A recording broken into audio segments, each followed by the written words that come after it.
Hello, starry travelers, and welcome back to the Astral Tourist. In today's episode, we'll journey through a desert military base, crash a backyard barbecue in the year 2027, and receive some out-of-this-world telepathy tips from a genius linguist. I looked out so hard somehow meeting him. So grab your astral passports and let's explore the unknown together.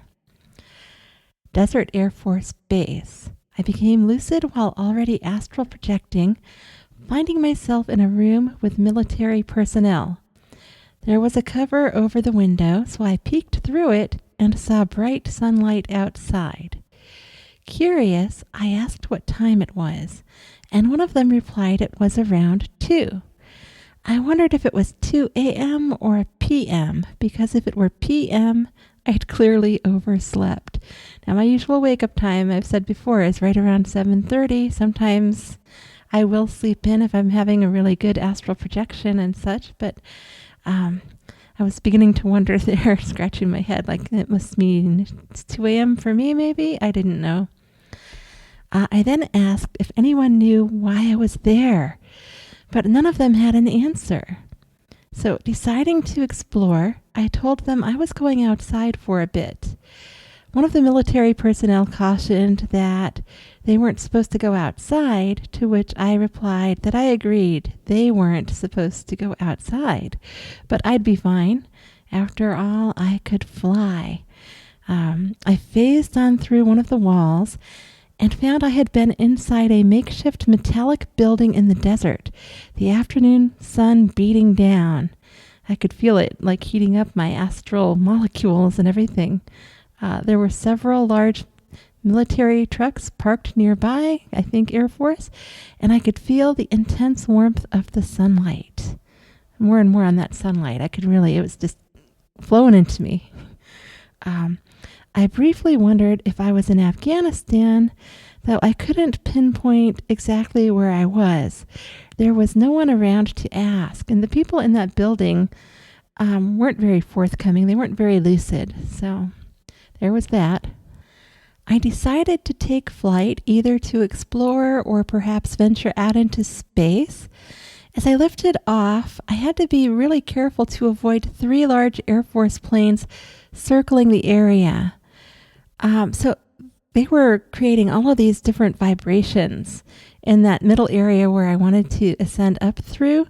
So what I ended up having to do was pay really careful attention to them and use like this kind of astral mapping thing that I do. Just wait for the perfect moment and then zoomed on through up there. That felt like, again, with like this testing thing that's going on lately. I don't know if that was a test for agility or if I'm overthinking it, but it kind of had that vibe a little bit. Like, are they testing me to see if I can get up there or what? But it wasn't really an issue for me. I just had to have that kind of perfect timing. I just had to wait for them to be in the perfect positions and zoomed on right up there. Once I ascended above them, it was easy to continue upward into the stratosphere. The sky was filled with thin clouds, making visibility poor, and I struggled to navigate clearly. So I was going like more on feeling. My astral vision was kind of waning out too. So things were kind of dim. It was cloudy. I remember I was flying in a clockwise direction, circling along the curvature of the earth, just kind of following it. And you can feel it when you're up there. You can feel the turn of the earth. And I wasn't going with it in this case. I was going against it is how it felt. I didn't look down to see for sure which way the earth was spinning, but I was up there. I was following the curve. I attempted to ascend further into space, and I got pulled right back to the ground. So this moves us into the next one, actually. So this next one isn't a wake back to bed at all. I was still astral projecting, and I just moved into this one as I was coming back to the earth. So this is crashing a 2027 backyard barbecue party. So as I was being pulled back down, I noticed a large house with its lights on and people gathered in the backyard for an evening barbecue. So at first it felt like I was going to be like just sucked back down anywhere. But as I was coming back down, I got more control again and was able to slow down in the air. And I saw this house all lit up. So hoping to ask about my current location so I could kind of figure out where I wanted to go from there, I aimed for the house and landed in the backyard. A really friendly man, casually drinking a beer, welcomed me to the party. So at least I wasn't invisible that time. He had clearly seen me coming. I explained that I had been trying to get to space, but had been pulled back down, and I apologized for crashing their party, even though he'd already greeted me. Telepathically, I received 2 thoughts from him about the location: Midwest and Minnesota. He also mentioned something about northern Texas, but I couldn't quite make it out. I'm pretty sure that we were in Minnesota, as Texas isn't usually considered part of the Midwest. It's more like Southwest. So even that northern tip, they wouldn't call themselves Midwest. So I'm thinking perhaps he was saying he was originally from Texas or had moved from there, but I wasn't quite sure on that particular little bit of information. He invited me to sit down, which I did. And I didn't think to look at myself to see what I was wearing or anything. So, I hope I was appropriately dressed, but who knows? There was also a friend with him who greeted me, but didn't seem very lucid. So that first man offered me a beer, which I politely declined. And remembering to check in on the timeline, I told him I was astral projecting from the year 2025. He didn't seem surprised and shared that he was astral projecting from mid-2027 with his physical body sleeping just inside his lit-up house there. He didn't really seem fazed by the time difference, so he's already used to these kinds of time things in the astral. I had already noticed the air felt warm and that there was a decorated Christmas tree in the yard, so I asked if this was a Christmas in July party, and he nodded yes. Christmas in July in 2027. Out of the blue, his friend asked if I was a witch. I told him I considered myself a little witchy, but saw myself as more spiritually eclectic overall. And that is how I consider myself, just very eclectic. I like things from like everywhere, and I put them together, and I just use what flows really for me. I then asked him why he'd asked me that, though. He pointed to my left arm, where the 4 runes I had drawn on my physical body for the power grounding I've been doing were glowing. They were glowing on my arm in bright silver. So the grounding practice has definitely been working, even in the astral realm. I brought them with me. The runes are Fehu, Chera, Laguz, and Tiwaz. I have no idea if I'm saying those correctly. Representing wealth, harvest, flow, and victory.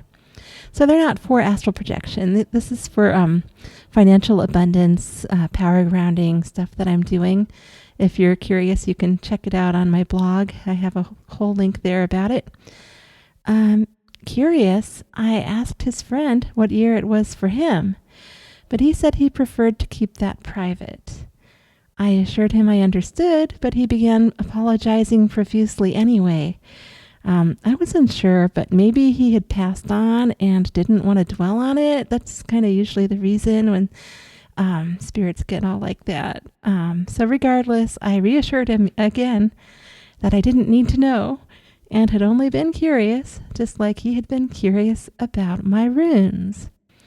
The house was open to guests, so I drifted around and explored for a while. Most of the rooms were empty, but they were all lit up, and some had some furniture and some nice decor, but nothing really stood out to me, I guess. I did find a beautiful Siamese kitten wandering around, and I spent a few moments petting it before I woke up. I took note of the time. It was a little bit after 4 a.m. when I fell back to sleep using the wake back to bed method technique, and I was intending to astral project this time outright. Just I wanted to go because I just felt good. I was ready. My intention was to visit the underwater UFO or the Bennington Triangle again. So, those of you listening to all the episodes are noticing I'm putting these intentions out there very often because they don't always happen immediately for me. So I just have them out there, and when the timing's right, I will get there. So I put the intentions out there, but instead I found myself phasing into an astral classroom. The topic, which is really interesting, was alien linguistics. Unfortunately, I don't remember all the specifics, but that aligns perfectly with my desire to learn more about the tandem telepathy I encountered with those alien beings in the underwater UFO. So I was in the right place to learn more about this telepathy. So I got really excited. I almost woke myself up, but I didn't, thank goodness. So I connected with one man in particular with this wavy, dark brown hair, who introduced himself as a genius linguist, though he had a stutter. He told me he enjoyed hanging out with me more than the others in class because I didn't constantly point it out. Now, I don't have memories about the beginning part of that class, so I don't know what I was doing or anything. I mean, I clearly had been there for a while before I got lucid enough to remember what I have here. I reminded him that we were in the astral, so it didn't really matter here. He disagreed with me, though, and shared that despite being in the astral, people still hear his telepathic pauses. So he has to take these pauses to help control the stuttering, and that's transferred to the astral for him, just as telepathic pauses. And I thought that was really interesting because I don't know a lot about stuttering or anything like that. So I was just listening to him talk about it telepathically. And I had noticed that he paused in his thinking sometimes. I remember that, but I didn't really want to pry, and I don't usually ask people about stuff like that because I figure people deserve their privacy, and it just didn't seem relevant, I don't know. It wasn't something I was paying attention to.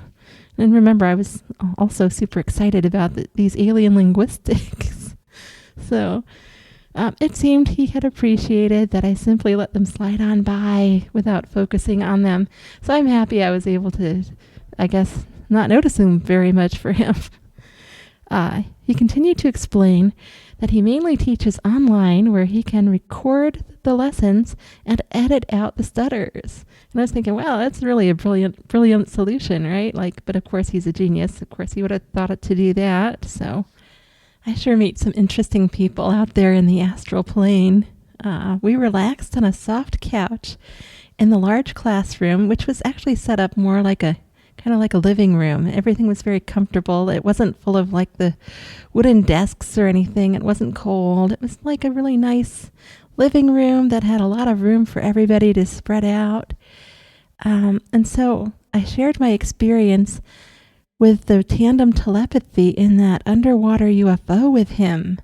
I shared all about it. I gave him, permission to access my mind telepathically and look at all the details and run through the scenes again with me. And he gave me some fantastic advice. Based on my description, he said, of the pattern, not the language itself, but the way it felt. He said it reminded him of a lilting type of Korean or French song style. I did not get that at all from the experience, but somehow he was tuning into that. So his advice was to think of the beings as if they were singing together as a duo in a little lilting kind of a song. I can hardly say it. Gosh, lilting. When I encounter them again, think of them as singing a duo, but it's a lilting duo.